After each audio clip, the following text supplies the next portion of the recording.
Thank you. Good. Good evening and welcome to HCAM's coverage of Hiller Alpine Skiing. I'm John Ritz here with Drew Schlossel. Drew Schlossel. Close enough. This is HCAM's first ever season covering alpine skiing. We're out at Ski Ward here in Shrewsbury. So Drew, we're going to be leaning on you a lot for expertise. I have never raced. I skied for about 20 years back in the late 60s to late 80s. But so what are we watching? So we've got a dual course here. We've got looking up the hill on the red gates. We have the girls on the left side and the boys on the right. They'll typically alternate sending the racers down between the two courses. And we've got our first boy coming through the gate right now.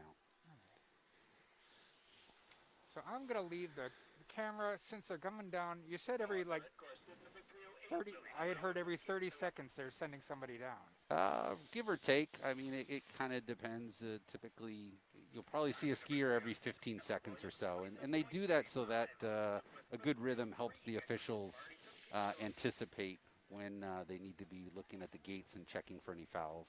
Okay. So right now we have 5 schools going tonight. Yes. The first one is King Philip, and that's who's on the course now. That'll be followed by Westwood, Algonquin, and then Hopkinton, and then Medway. Actually, it should be Westboro. Westboro. Yep. I just saw West. No, that's okay. So I'm the one who actually builds this start list. Oh, cool. I'm the statistician for the league. Okay. Yeah, this is a GS course, so it should be a faster course. Oh, he cleared that gate. He can keep going, but he lost all his speed there. Looks like he's just going to ski out and call it good. But this is a GS course, so there is a lot more speed in this discipline as opposed to the other discipline, which is slalom. And you'll see them banging those gates and trying to knock the gates out of the way so they can go faster. And what's the difference between the two? Is it the spacing of the gates? The spacing of the gates is part of it, and the lines. You'll see these racers taking, a more graceful line, really trying to optimize their speed and their glide. And you'll see, various different ski levels. Some folks, this could be their first time racing, which is what's, fantastic about high school racing. Gives everyone a chance to, realize their Olympic dreams. So when you see somebody who's really kind of, driving their shoulders into those gates and really cutting their lines tight, they're probably on a U.S. Ski and Snowboard Club. Either locally here at Wachusett Mountain or perhaps, typically somewhere up in New Hampshire or Vermont. Now, on the Hopkinton team, do you have first-time skiers? We do actually. We have a number of folks who have, just kind of stepped up and said, looks like fun. I'd like to give it a shot. Cool. And they're having a good. I can't read that. I don't have my glasses on. I got mine. Nice, 33 viewers. Hello to everybody that's out there watching. Hello to everybody. I know we've got folks coming in from upper state New York, from all over the Metro West area, and hopefully a few folks from Ottawa in the Great White North. Wow. Yeah, it's a popular sport. I heard from one of the fathers today, who's I know from the trails clubs that I'm involved with, and he said he was happy we were doing this because he was not going to be able to be around to see this. Well, as it happens this year, the league actually had to vote on not allowing parents to attend, unfortunately. Yeah. And but that was all done to make sure that the kids have the safest environment possible. So I feel privileged. Thanks for having me. I really appreciate the opportunity to be here and see the race. Like I say, we appreciate the insight. Now you've got kind of a special insight into the Hopkinton team because you're married to the coach. Yes, I am married to the coach. Shout out to Nancy Schlussel. She is the first coach of the Hopkinton team. Has been there since its inception 5 years ago. I was going to ask, how long has the program been going? Yep, Just 5 years? 5 years, and they've done remarkable things in just a short time. The boys have been a perennial challenger for the league championship, and the girls have put up some really strong showings year in and year out.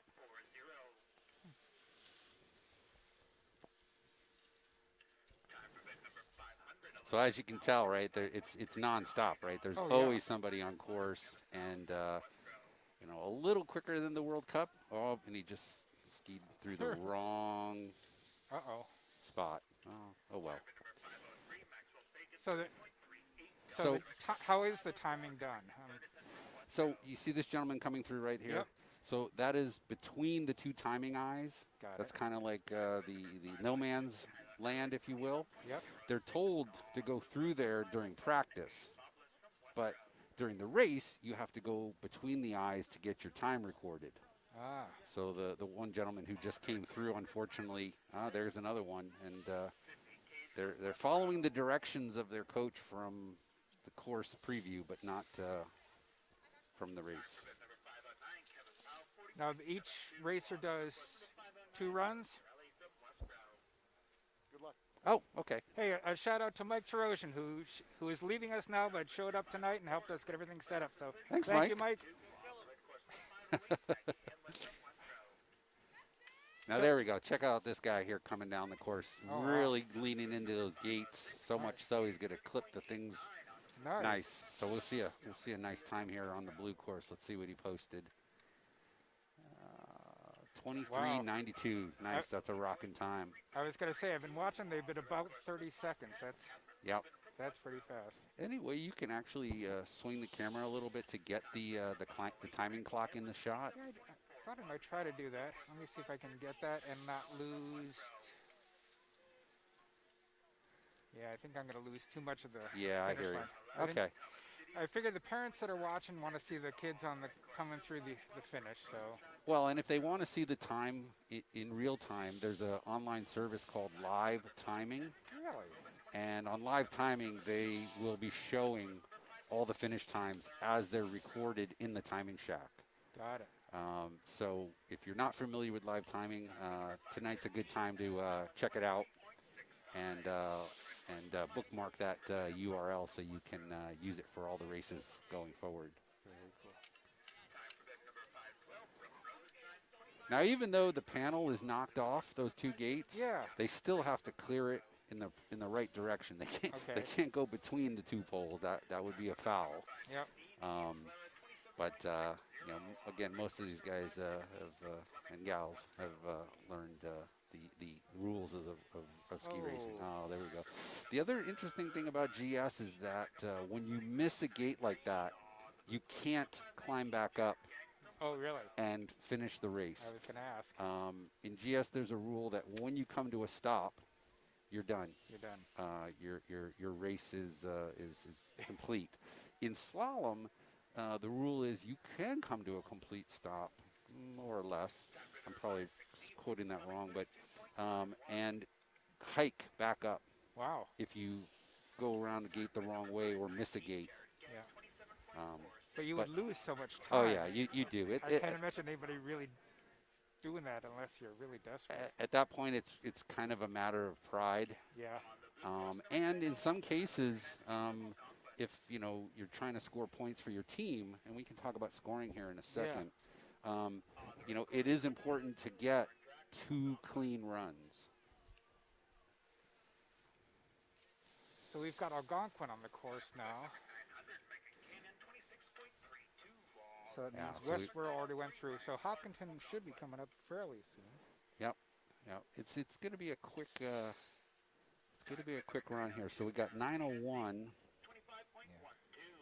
We should be at the beginning of the Algonquin racers, And Algonquin and Wayne Hayes' team, they typically have some strong racing. Now this racer's stopped in finishing, but we'll see. We'll see if the judge records that as a fault.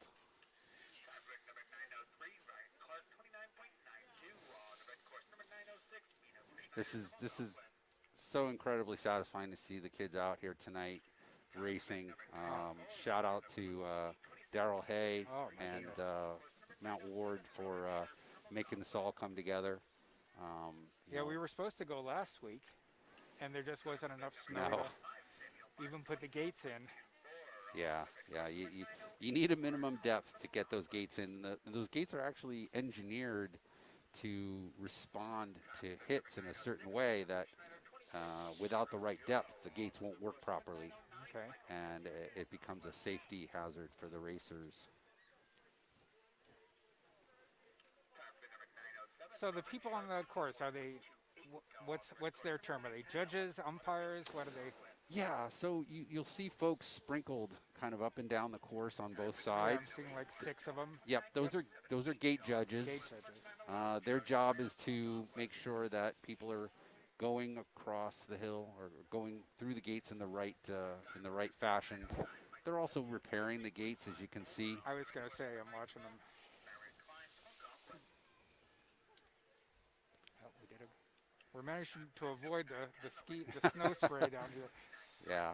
We were asking about, should we be up closer? And your wife said, no, maybe back here would be good. Yeah, I think you nailed it. It's a good time to let the zoom do its job. Yeah, the gate judges work hard. I mean, they're kind of standing in the same place all night long. Definitely gets a little chilly up there on the hill. There's the coach of Algonquin coming through the course. All right. Let's see what we Keep got. an eye out for Hopkinton. Yep, they'll be running here pretty quick. We're gonna get through this first run probably in 30 minutes or less. What they'll do then is they'll make an adjustment or two to the gates. Sometimes they pull the whole course and reset it. Sometimes they'll just move one gate, a meter to the left or a meter to the right. Yeah. Change the rhythm of the course a little bit. Is that just to mix it up for the skiers? Yeah. Okay. Give them. I mean, part of this, part of racing, which I don't think a lot of folks understand or appreciate, is that before the race starts, the kids go up and inspect. I saw that. Right, Yep. and they're trying to figure out, right, what's the optimal way to run these gates. Okay. How do I tear down this thing as fast as possible in a rhythm that makes that happen. Okay. And so there's as much of a mental problem-solving aspect as there is a physical strength and dexterity aspect. Because you could be the strongest, most agile skier on the hill, but if you can't figure out, if you can't decode that course Yep. and how to really ski it fast, somebody else will do it. They just announced Hopkinton. Yep. Let me try my Zoom. I think I know that guy. Let's see what Jackson can do. Jackson is one of the captains this year and a top 10 finisher consistently last season. I know Cameron's father. Yep, I was talking to Stuart on my way over tonight. Well, not talking, texting. Yeah. He was letting me know that the video was up and everything was looking good. Wayne, Nice times. hey guys, slide to your left. You're in the shot.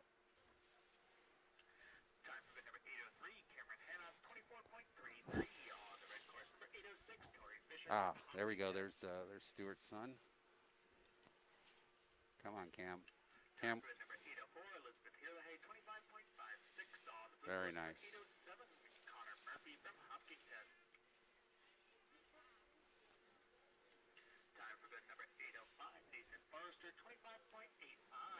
Let's see, now we should, who do we have here on the girls' side?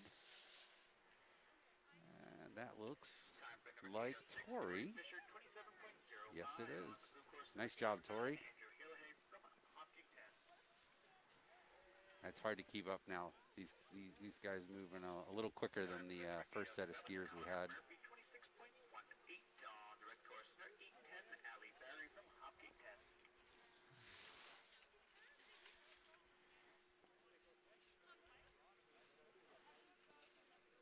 There you go. You'll also see coaches grooming the course. They're not getting timed. They're trying to kind of smooth out some of the ruts that are developing as some of the more aggressive skiers really get on edge and carve that snow.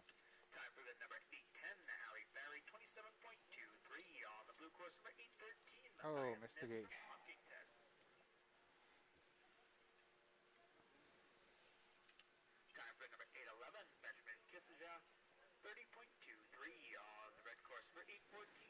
So this is it. This is our piece of World Cup here in beautiful Shrewsbury, Massachusetts. It's great. Oh, it's fantastic.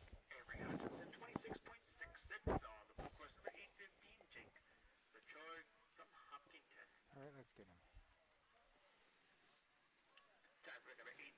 Now the other thing you probably know is that we actually split the league this year. Yeah, I saw 2 pods. Yeah. So this is the second night. The first pod races on Tuesday night. We have 5 and 5. Got it. So as you can imagine, last year, right, when we had everyone together, right, we'd have, over 100 skiers on one side of the hill. Wow. I think we had one night we had 120 boys and maybe 89 girls. So we've also had to cut back and cap the number of racers that can be here, right? So it's 50 and 50. That was one of my questions earlier today, was how has COVID affected skiing? You would think outdoor activity it wouldn't, but well, it's affected everything. So. Yeah, and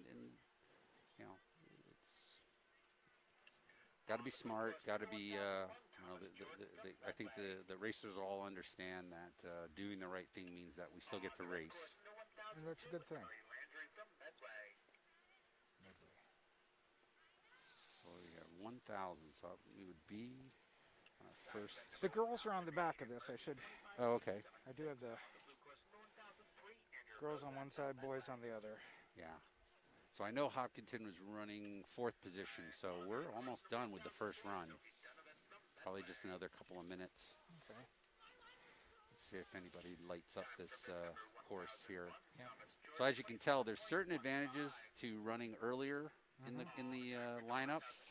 Yeah. When you're running a little bit later, it's a little easier to see what other people's lines are.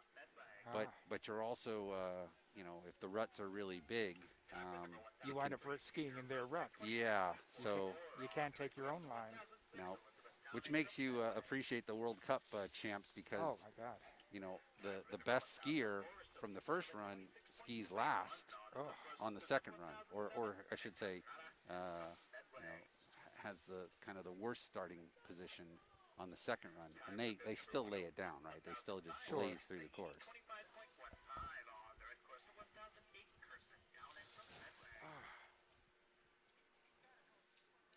So we're figuring out, as I said, this is HCAM's very first year covering alpine skiing.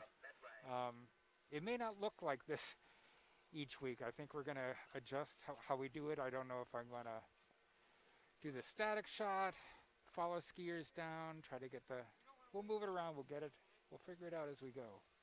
But it's cool. I'm glad we were able to do it. We're ecstatic that you're here, that you're broadcasting this live. I think we are just about done. Taking a break. And the weather cleared up really nice for us tonight. Rain tapered off. Yeah, a little little miss. I woke up this morning. I saw the snow. I said it's a good omen, and then it started raining all day. But I asked your wife about it. I said, "Oh, is that going to make it really fast?" She said, "No, just the opposite. That wet snow is slower." Yeah, it Which is. I guess makes sense. I'm dry snow, you slide on it easier. Yeah. Well, the skiers, I mean, again, the skiers that have been racing for a few years, they'll change their wax, use something a little more hydrophobic, you know, kind of reduce the friction as best as they can. Um, I was going to ask about gear. Are some kids just up here using the skis they would take to Killington, Absolutely. and are some on specialized skis that are just for racing? Yes. Are they up to that level yet?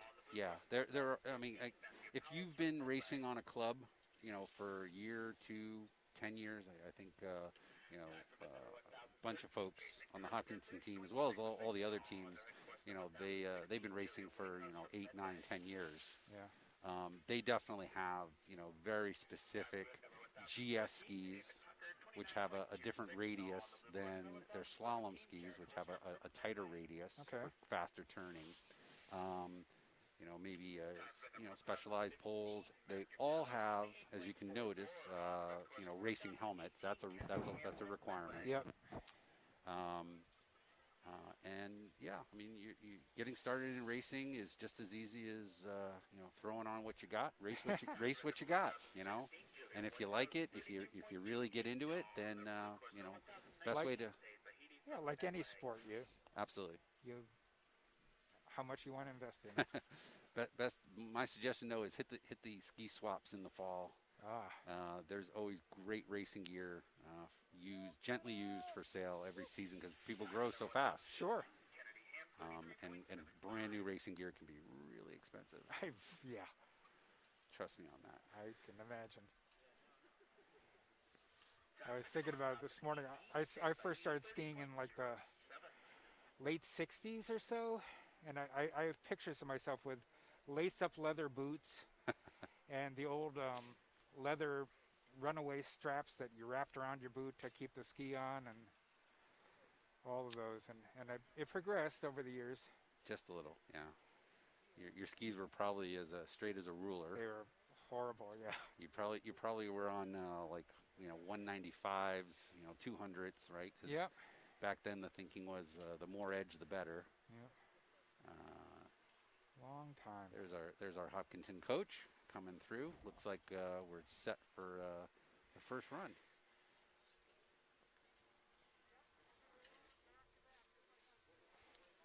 And I tell people that, these little ski slopes are great because this is where most people first Oh yeah. put on their sets of boards and give it a shot. But my very first skiing was on Cannon Mountain Oh my goodness. in the days when Cannon thought that grooming was for sissies. So my older sister was a skier, and she took me up there for a week and taught me how to ski on boilerplate ice. But I learned how to ski pretty well. Yeah, I grew up in New Jersey. I don't hold that against me. I lived in New Jersey for about 3 years. Oh wow. I learned how to ski at a spot called Craigmere, which is now in the list of old abandoned ski areas. And when we moved to Massachusetts, we lived in Shrewsbury for the first year before we moved to Hopkinton. And I remember bringing the kids here, and coming from Colorado. And all due respect to Ward, they do a fantastic job. Yep. They get so many people into skiing. But coming from Colorado, my Oh son my looked God. up the hill and he goes, "Where's the rest of it?" Yeah. And I said, just we'll just relax. Just get your skis on. Let's have some fun, and then we'll go looking for bigger mountains. Yep. No, these are all, this one, Ski Bradford, Neshoba, Blue Hill. Oh yeah, Yeah, these are essential. you need that. This Yeah, is where the families are. And, when we came here a couple of weeks ago to test out the equipment, we were talking to Daryl Hay, who runs things here. Yep, right over there in the timing shack. And he was saying, we saw the ski school up there, and he says, yep, those are all high school kids, as the instructors. And the winter version of the ice cream shack for employment for all the Yep. local kids. So Yep. these are, I love these areas. So I think there isn't going to be any course change. If I do recall, they decided that in order to minimize time on the hill and maximize race time, they're not going to make any changes. Okay. And so they're just going to line them back up and Hmm. start sending them down here. All right. And if they were going to make changes, they would move a gate left, right. Would they move it up and down? Would they move it Side to side. just side to side? Yeah. Just to get them out of the ruts Get them out of the ruts. That's part of it. or into the ruts. And just kind of change the rhythm a little bit. Got it. So it's always interesting. It'll be very interesting tonight to see what kind of times, you know, the racers throw down, because if it's the same course, in theory, now that they've got a full speed run at it, they should improve their time on the second run. All other things considered, right? Yeah. Their wax, the snow conditions, et cetera, et cetera. Now you were talking. You mentioned earlier scoring. How does scoring work? for Okay. Alpine? Thank you. Great question. So there's a couple of dimensions here. There is the individual scoring, and each run, and looks like we're starting the second run. Each run is scored based on your place. First place gets 200 points. Second place gets 199 points, Okay. etc. down the line. I track those points throughout the season, and we basically crown, you know, the top racers, boys and girls, based on their points. Then we also, for all the racers, all the racers that have 2 clean runs tonight, we take their combined time and score that, and take the top 5 scores for each school and create a team score. Wow. Right, so there's Okay. individual scoring, and then there's team scoring. Okay. And at the end of the season, we crown, you know, the top teams. So multiple dimensions of scoring Yeah. in play, and I'll be busy tonight crunching the numbers, and patiently answering emails that say, "Are you done yet? Are you done yet? Are you done yet?"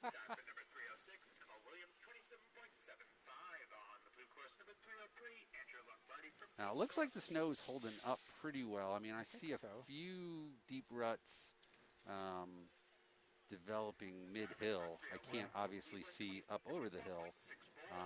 So I do expect to see, you know, some improvement in times between first and second runs. Yeah. But A couple of seconds. oh no, we're talking tenth. If you can improve by a tenth of a second, that's a significant really? improvement. Okay. Yeah, ski racing is a game of hundredths of a second. Now from down here, from this angle, the slope looks fairly flat. Is it, or are there dips and such that we aren't seeing? No, Here. not really. It's Relatively flat. it's you know, it's a consistent Okay. consistent slope, I guess, is what I would call it. Sure. And that's great, right? Because for those folks who have not, you know, had a lot of formal training, Mm-hmm. it takes a lot of the intimidation away and really, you know, makes it more fun.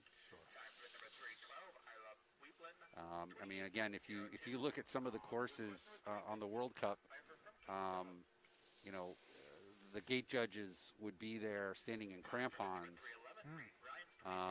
because the incline would be, you know, So much steeper. around 40 degrees. Yeah. Here we're, you know, not quite at that.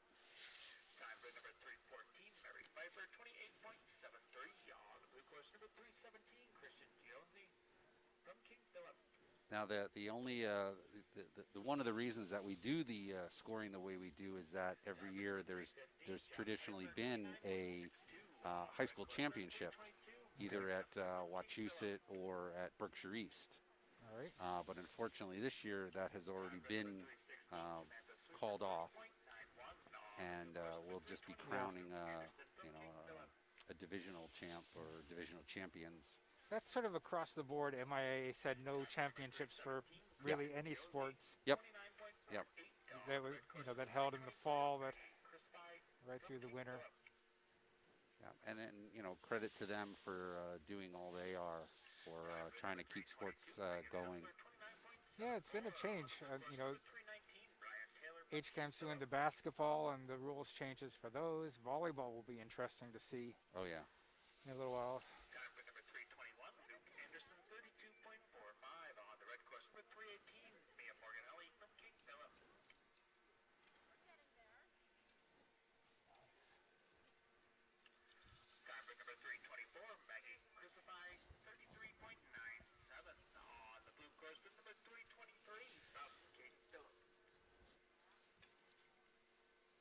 Pretty quiet night tonight. The parking lot pretty pretty open for parking, although Well, no parents and well, that's true. does Yeah. does the ski ward? I mean, what time do they normally close? Well, that's a good question.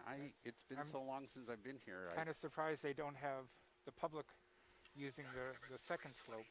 Yeah, I don't know. I think the rain scared a lot of folks away. I would think so. Coming from Colorado, our family motto was, when it rains, we don't ski. And I can understand that. But in New England, which has the hardiest of skiers, it doesn't matter, right? You go anytime. You go. Yeah. You just drove an hour and a half to Cannon, and you get there and it's windy. Too bad. Put on an extra hat. I think my favorite slope was Wildcat. When Oh goodness. staring over at Mount Washington all day, and that was fun. All right, what do we got here? Who is this? Westboro. Yep. Oh, there we go. Good. Now we got everybody going through the eyes the right way. That's excellent.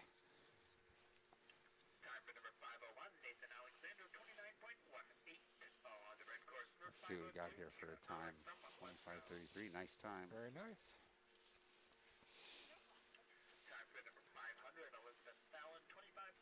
Now, I will say this is not a place that you want to bring your powder skis, No.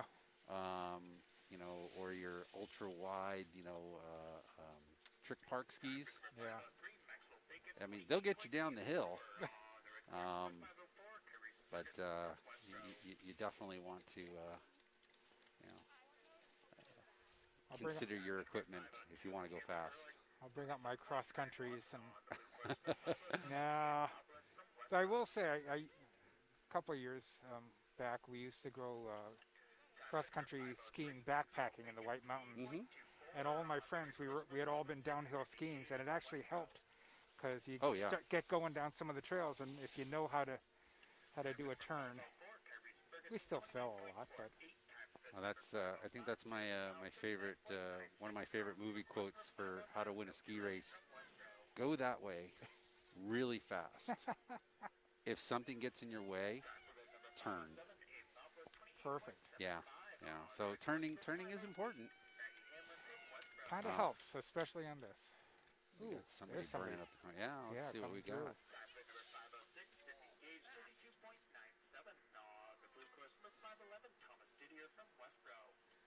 Twenty-three. 23.90. Aw.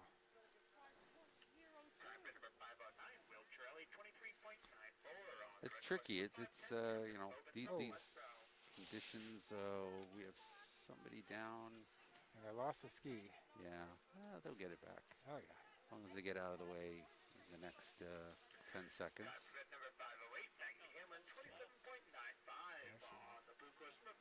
Yeah, I had thoughts of trying to write down each kid's time on each run so we could compare them, but they're coming down so fast. Let's get But up. as you say, now that I know about the app, Well, make sure I get your email before I leave tonight. yes, And I can send you a copy of the results. perfect, thank you. Let's see here. Let's go to live timing and see where we're at.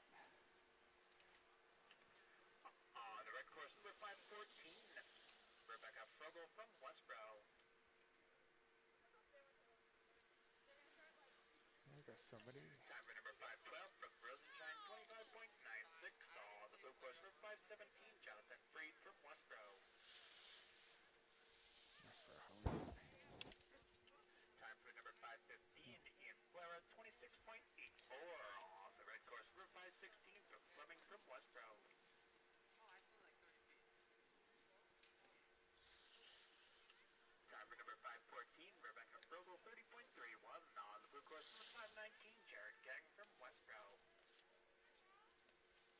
Now we can't really see the start from here, can they? No, Or are they no. just over the top? Because they announce someone's on the course and I'm not seeing anybody. Yeah, there's a bit of ground to cover before they kind of Okay. crest the hill.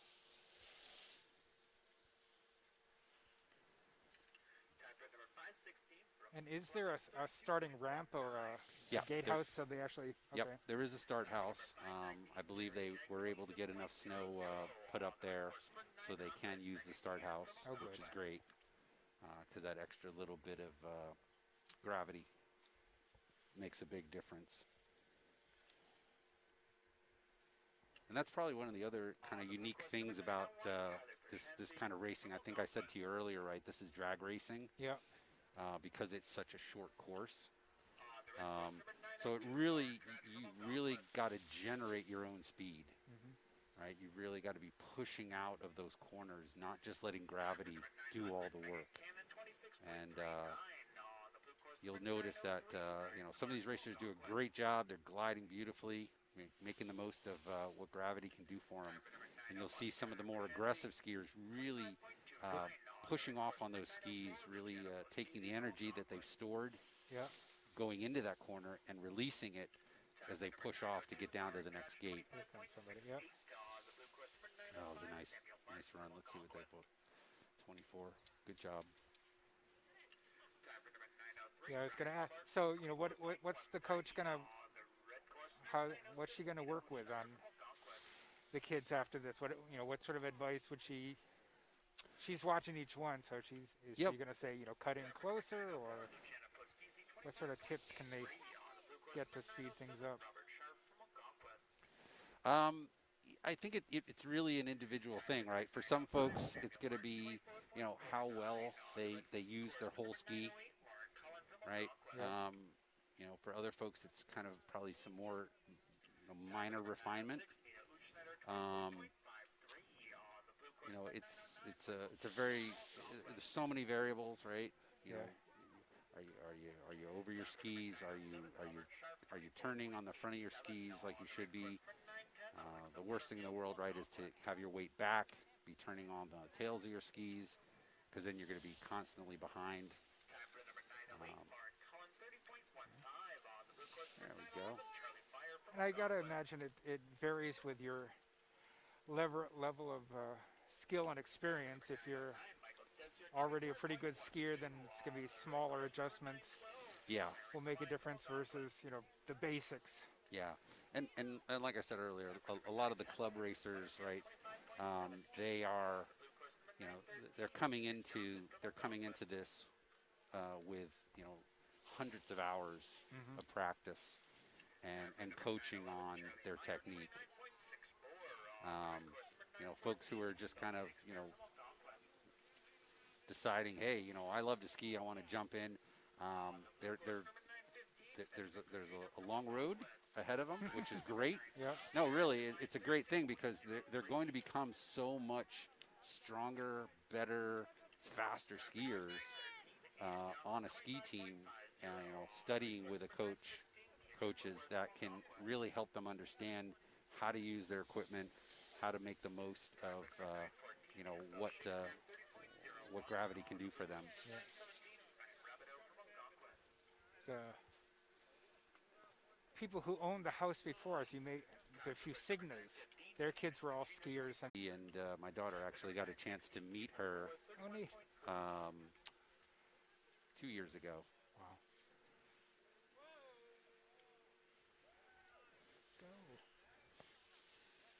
We lost our Wi-Fi, but now we're back live, just in time for Hopkinton. Oh, fantastic. So, inopportune time to go offline.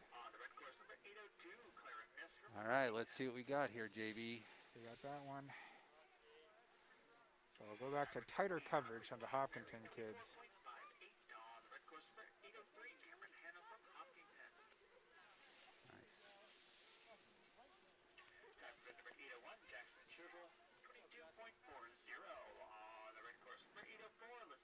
Let's see, it should be Cameron Hanna now on the boys' course. Nice job.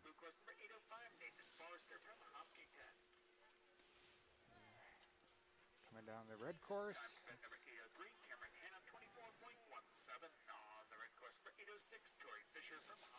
Nice. So we've got Tori Fisher on course. Should be coming over the hill. There she is.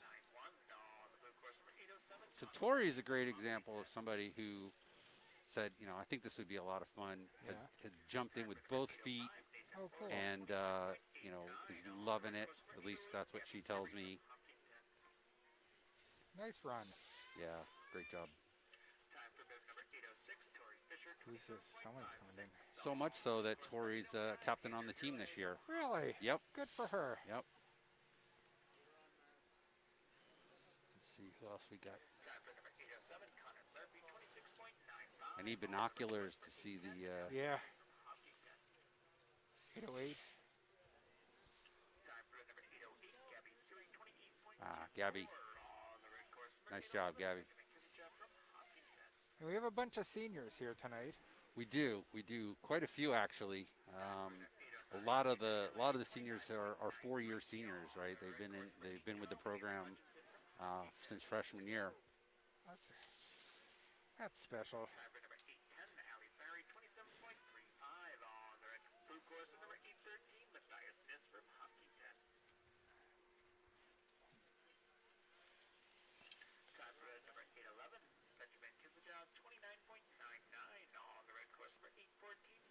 So I'm liking this following them down the course. If I can do it. A little more work. But Yeah, it's a lot of work. we can catch them about halfway up. Some of the very course.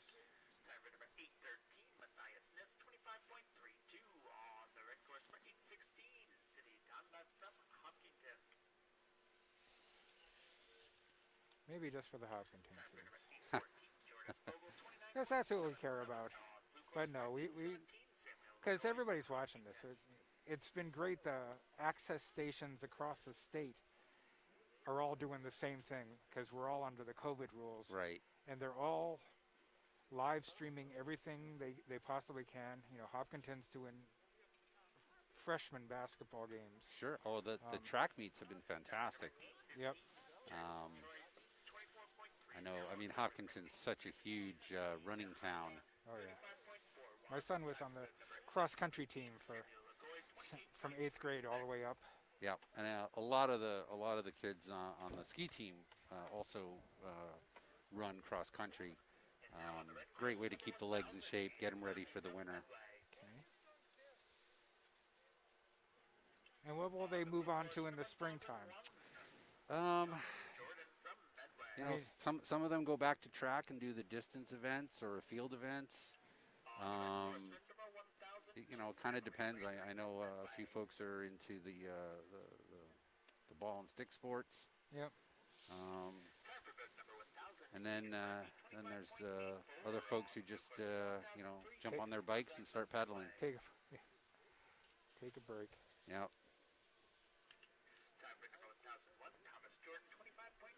I'm partial to the jump on the bike and start pedaling, or put on the hiking boots. Yep. A buddy of mine has introduced me to the 4,000 foot peaks in New Hampshire. I'm nearly halfway through. Oh wow! One more and I'll have my 24th, and I know which one it's going to be. It's actually going to be Cannon Mountain. Okay. I just have to find a time to get up there and do it. Yeah, it's funny, you know, coming from Colorado, right? We lived at 9,000 feet for a number of years. Yeah, so 4,000 foot. Who cares? So, you know, when someone says, "Hey, yeah, let's go hike up a 4,000 foot peak," I'm like, "Really? Okay." Yeah, but it's a little deceiving. Oh, absolutely. I mean, the total ascent is massive. Yeah. Cannon Mountain in particular, I've heard that it's absolutely horrible hike. That it's just you get out of your car and you immediately start going straight up. Yeah. And they say it's a short hike, but it's. I have a term. Nasty. I have a term for that, but I don't want to offend anybody, so I'm just going to keep it to myself. Now I have a next door neighbor that has completed the New England 100 highest in the winter. he looked at his lists and realized that he had done enough of the peaks in the winter that he just needed a few more to get them all in. Yeah, It's impressive. we've done a few peaks this winter, and I see the appeal. There's certainly I think it's a little easier on the legs and the knees. Oh yeah, You kind of make your own trail in some cases. yeah. You know, you put on micro spikes or even crampons, and you get a better grip in the snow than walking on the rocks Yep. in the summertime. So Absolutely. it can be nicer. I just wish there was some good trails to hike up with the skis and then ski down. But Well, back before they reopened Middersor, you used to be able to do that. yeah, I don't know. We'll see what the conditions are like at the Mount Washington. I think we might try to get up there before the end of the season and ski the ski Tuckermans. Nice. I believe there's a cross-country trail off Wildcat that goes down into Jackson. I've heard about a few times that would be interesting.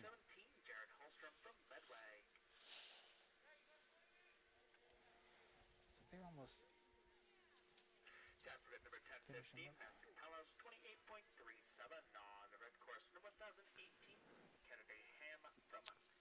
What do you got? 1,000? Yeah, looking at numbers. Yep, we are just about done. 10:17. Yeah. Yep. Let's get somebody coming down. Show a little action here. Very fast.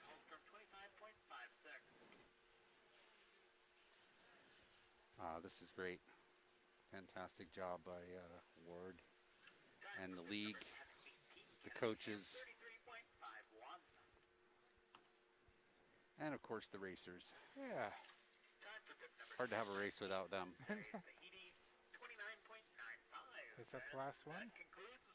There we go. All right. Well, thanks so much for the help. My pleasure. I'm looking forward to doing this next week, and for, 4 more times after that? This will be great. All right. Fantastic. Thank you so much. And we're going to go off and finish our program now. So once again, from Ski Ward, this is HCAM's coverage of Alpine skiing. We'll see you again next Thursday.